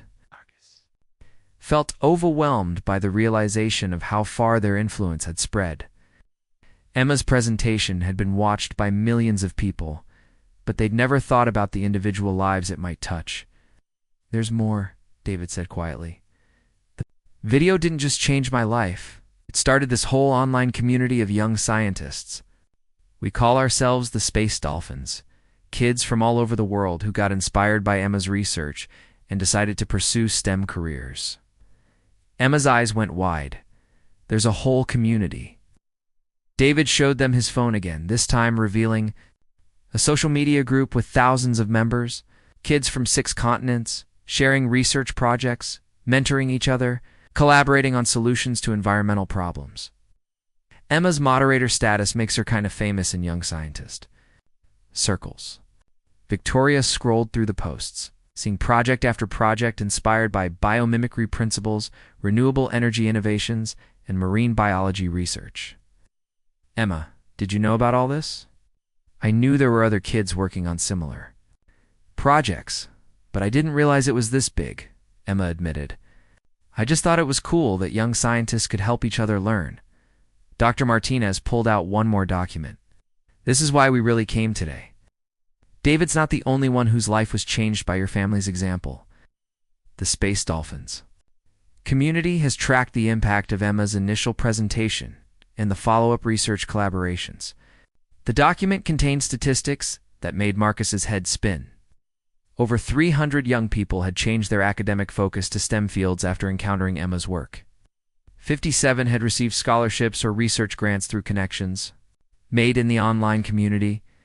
12 had already published research papers, and 5 had started their own environmental organizations.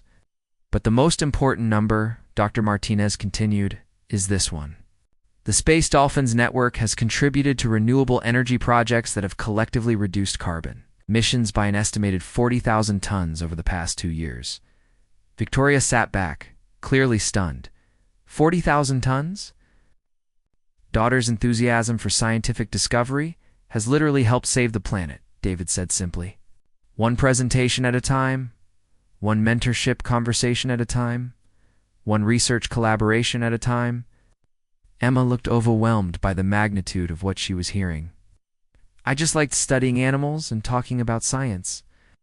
I didn't know it would help so many people. Marcus put his arm around his daughter, feeling a profound sense of pride mixed with humility.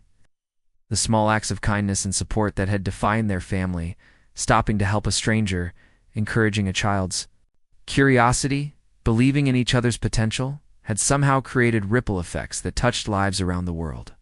There's one more thing, Dr. Martinez said, standing up. The Space Dolphins community wants to establish an annual award for young environmental researchers. They'd like to call it the Reverachun Foundation Award for Biomimicry Innovation. Victoria shook her head in amazement. They want to name an award after us? After the family that proved scientific discovery is something to be shared, not hoarded. That showed the world how supporting each other's dreams can change everything. As David and Dr. Martinez prepared to leave, David turned to Emma one more time. Thank you, he said simply, for showing me that being smart is something to be proud of, that asking questions matters, that families can choose to believe in each other's potential. Emma hugged him, the gesture natural and warm. Thank you for asking such good questions and working so hard to find answers. The world needs more scientists like you. After their visitors left, the Reverachun family sat in their living room, processing what they'd just learned. Marcus looked around at their comfortable, cluttered home, Emma's research materials mixed with Victoria's business reports. Family photos alongside scientific awards, evidence of a life built on love and shared curiosity. I can't believe Emma's work has had this kind of impact, Victoria said quietly. I can, Marcus replied. Emma's always had this gift for making people believe in possibilities they hadn't considered before. She did it with you, she did it with me, and apparently she's been doing it with young scientists around the world. Emma was quiet, still absorbing the magnitude of what she'd learned. Do you think Mom would be proud? She asked suddenly. Marcus felt his throat tighten with emotion. Emma, I think your mom would be incredibly proud of the scientist you've become and the lives you've touched. But mostly I think she'd be proud of the kind, generous person you are. And I think, Victoria added, pulling Emma close, that she'd be amazed by how much love and support you've given to other young people who needed exactly what you had to offer. That evening, as they prepared dinner together, a tradition that had remained constant through all their changes, Emma made an announcement. I've been thinking about David and all the other space dolphins, she said, stirring the pasta sauce with careful attention. I want to expand the mentorship program. Maybe we could partner with Quantum Solutions to create more opportunities for young researchers. Victoria and Marcus exchanged a look over Emma's head, both of them recognizing the familiar gleam in her eyes that meant she was formulating a plan. What did you have in mind? Victoria asked. Summer intensive program. Young scientists from around the world could come to Portland, work in real research labs, collaborate on projects that matter. We could call it the Global Space Dolphins Initiative. Marcus laughed, shaking his head in wonder. Of course you want to organize an international research program. Why aim small? 'Cause small doesn't change the world, Emma replied matter-of-factly. And we've already proven that families working together can have a really big impact. As they sat down to dinner, Marcus reflected on the extraordinary journey that had brought them to this moment. It had started with a simple decision to help a stranger on a rainy highway. Motivated by nothing more than basic human decency and the hope that someone would do the same for Emma. If she ever needed help, that single act of kindness had led to love, to family, to a shared commitment to nurturing curiosity and supporting dreams. And somehow, without any of them planning it, their little family had become part of something much larger, a network of young people around the world, who believed that science and compassion could solve the planet's greatest challenges. Victoria reached across the table to take Marcus's hand, while Emma continued planning her international research initiative between bites of pasta. Looking at his wife and daughter, Marcus felt the same certainty he'd experienced that first night when he'd stopped to help with a flat tire, that the best things in life came from choosing to care about other people, even when it was inconvenient or uncertain. The Reverachun family had started as a chance, an encounter between a single father and a successful CEO who was searching for someone who would never use her. They'd found something neither of them had expected, a love built on shared values. It's mutual respect and the belief that everyone deserved to have their dreams taken seriously. And in building their family, it somehow helped build a movement of young scientists who were already working to create a better world. It wasn't the ending Marcus could have imagined when he'd first seen Victoria struggling with her flat tire. But it was exactly the kind of future that happened when people chose to trust each other, support each other, and believe in the power of small acts of kindness to create extraordinary change outside their kitchen window. Portland's lights twinkled in the darkness, but inside their home, 3 people who had found each other against all odds were planning ways to make the entire world a little brighter. The space dolphins were swimming toward a better future, and the Rivera Chun family was swimming right alongside them. Up next, you've got 2 more standout stories right on your screen. If this one hits the mark, you won't want to pass these up. Just click and check them out. And don't forget to subscribe and turn on the notification bell so you don't miss any upload from us.